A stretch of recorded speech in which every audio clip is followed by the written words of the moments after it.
Thank you very much for the invitation, and it's a pleasure to be second speaker of this morning session. Unfortunately, the first speaker already told many things that I wanted to, but there are still some. So let's start with the structure of our modern society, information society, that produce many problems that we call polycrisis or ecological crisis, and ideally this should be solved in nature, in real life, by the help of science. And in this realm, of course, nature's law are on and valid, and that might lead to real solutions. There are not too many examples, but there are a few in the history of humanity. But now we are living in an alternative world, which is termed as alternative truth or post-truth world. That this term were coined by politicians, and it's very much liked by public. And in this world, knowledge precipitates to some very overly simplified one-bit message that is easily digestible, and when it is associated with business interest of big companies, then they come out with virtual solutions which are basically bullshit. But people like living this world because here nature's law are turned off, so there is nothing to worry about any constraints of reality. So for such a one-bit solution of humanity, of global politics, is that climate change can be fixed. So this is a common notion that is supported by many international organizations and all world leaders, global politicians, that we can fix global warming. So that's a common notion.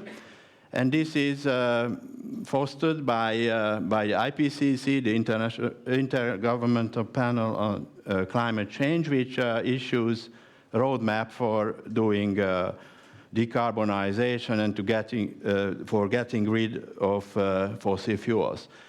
This is actually how fossil emission changed from the beginning of this century. This is the black line. And this is the roadmap to stop global warming below 1.5 degrees centigrade. But this graph was reported in the IPCC report of 2023, so 2 years ago. And reality is shown only until the year of the Paris Agreement. 2015, so reality is just missed from this graph because it might disturb clear thinking of the people. So, and this roadmap just marks the way how to solve this problem, how to fix climate. And this is actually the Disneyland of global green transition, which is based on, of course, continuing economic growth as an axiom. There is no way to question economic growth in global politics. So we need to perform green transition, as was explained just before. In addition, we need to digitalize everything. So we need to make our life more comfortable and more easier with the help of artificial intelligence, and then leads to a sustainable, green, smart future where everybody can live in happiness forever. And this is actually the story of B-grade or C-grade Hollywood movies. Like the bad guys are overwhelmed by the good guys, so we just replace fossil fuels and all these equipment with renewables and electric cars and whatever, so we perform decarbonization and all problems of humanity will be solved forever. But unfortunately, reality is a little bit more sobering than that. If you have a look at how long we are eager to reduce our fossil emissions or use of fossil fuels. It is actually more than 30 years that we already started to along this path. So global decarbonization was started in Rio Agreement, the first climate summit held in Rio de Janeiro in 1992. It is actually aimed at reducing fossil fuel emission from that time. But since then, we managed to boost fossil fuel use and emissions by 67%. So what if we had not decided to reduce emissions? So if we decided to reduce and we increase emission, but if we haven't? Okay, and as it was mentioned also, that fossils in the global energy mix is still over 80%. It's actually 82. It was 82 last year. Just for comparison, in 1980, when there were no such plan to decarbonize the world at all, that it was 85. So that's not a big achievement over more than 40 years to reduce our relative contribution of fossil fuels by 3% only, at the expense of developing huge infrastructure for renewables and the like. And the problem with renewables actually is that they require massive amount of material. Again, it was told before, but I just indicate a graph showing the need of material for a unit capacity of each energy production method. So you see, as against conventional energy production, if you want to install a 1 terawatt nominal capacity of these solar or wind or whatever, then you need a massive amounts of materials like listed here: steel, copper, cement, aluminum, glass, whatever. So, and this is only for nominal capacity. If you consider that these intermittent sources is only available in part for energy production, then, for example, in Hungary, the availability of solar energy is about 14% only. So that means that you should multiply these numbers by 7, but it would be on the top floor probably, and wind by 4. If you want to relate it to the energy produced and not the nominal energy capacity of these infrastructures. So this is a major constraint in front of making more renewables very fast without the use of fossil fuels, because all these materials are produced, as we saw, with the help of fossil fuels. And the problem of the most important problem of decarbonization is actually that in heavy industry, in the big industrial sectors, green innovations are non-existent. They are stalled. We are still producing iron as in the same way as iron people did in the Iron Age. So basically, technologies are stalled in the past. And for about 50% of global energy use, because these sectors consume a brutal amount of energy, and we have not a single decarbonized alternative at scale, nowhere in the world.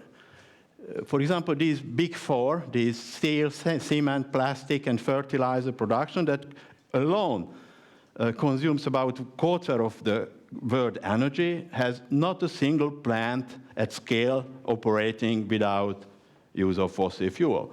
And of course, there are many other sectors like aviation or shipping or the military has no electrified version at all. So tanks are not green because are not painted green because they are part of the green transition, but for other reasons, and they consume brutal amount of fossil fuels. So altogether, that makes 50% of the energy use without any idea of decarbonization. So it would be very nice, or a kind of fairy tale, to decarbonize the world, even if we do not have any single idea or working prototype of how to do that in this heavy industry sector. But if you read the media, as I referred to my first slide, that there are actually two alternative words, like reality, which is very thin, constrained by nature's law, and then that's big post-truth or alternative truth word where anything may be possible. And the media reflects the alternative, the realm of the alternative truth, and they are just communicating ideas that everything is solved, there are solutions to the problem, so that if you read the media, you get it every day to your phone, that British scientists invented new things and it will save the world. There, I just took some examples. One is with this cargo ship sectors, which are brutal in terms of energy consumption in global terms. And this was actually the very first electrified vessel carrying containers. It was just announced last year. So after 30 years of decarbonization, attempted decarbonization, we managed to come out with the very first single cargo vessel that is fully electrified. And the same is with the airplane. Electric airplane came out 2 years ago, the very first one. So it's really, we were very hastily made electrified or decarbonized solution for these sectors, so these big sectors. But if we have a closer look at the capacities, the real potential of these nice, fancy stuff, then we are not very much impressed with their capacity. So actually, it can carry only 700 containers, only for 350 kilometers, and it cannot venture out to the sea. So it's forbidden for it to be out to the sea because it is too weak to withstand the currents and wind out there. So it's basically a toy, which costs a lot, of course, but that's not a solution for a global sea transport at all. And the airplane doesn't, you look at the airplane, this is not a Boeing, Airbus, or whatever, so it can carry 9 passengers for 800 kilometers, so that's not, it will not revolutionize global aviation. So that's really where we are in decarbonization, in the middle of nowhere. But if we read the media, or if we follow the media, then we have always these sensational discoveries around. For example, in electrification, this energy storage, we have a revolution every second day. And the British scientists discover, or American scientists discover, revolutionary things every so often. So if you are surfing in the media, then you feel quite well because it's everything is all right. But if you look at reality, then you have some constraints in this wonderful development that we just saw in the media. For example, this battery industry is not a new stuff at all. It was invented in the middle of the 19th century, actually. And the lead-acid battery, which is still in use today, was invented then by a French physicist. And it was energy density, this first battery was an energy density of about 40 watt-hour per kilogram, which is a critical parameter for batteries, how much energy they can store. And today, these cutting-edge lithium-ion batteries that are in mass production worldwide have an energy density of about 240 watt-hour per kilogram, which is not a big progress if you have a factor of 6 increase in energy density. That doesn't sound much, but the problem is that we need to replace fossil fuels, which have an energy density of 12,000 watt-hour per kilogram.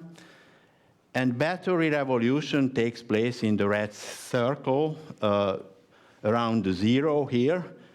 And even solid-state batteries, which are still under development, are under 400 watt-hour per kilogram, so that's kind of ultimate limit for chemical energy storage in the form of batteries. And this is actually constrained by the number of elements and properties of elements in the periodic table. So these are not changeable by politicians' will or resolution, so that they are fixed and constrained. So there is no hope to jump from here to here and to solve all problems of humanity with electrification, with storage of energy.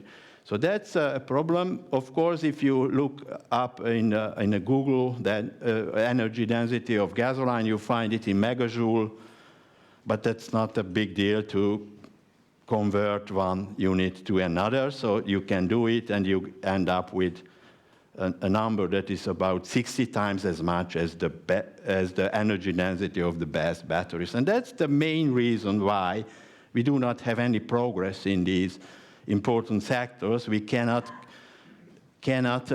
solve the problems of having and carrying too much energy with us.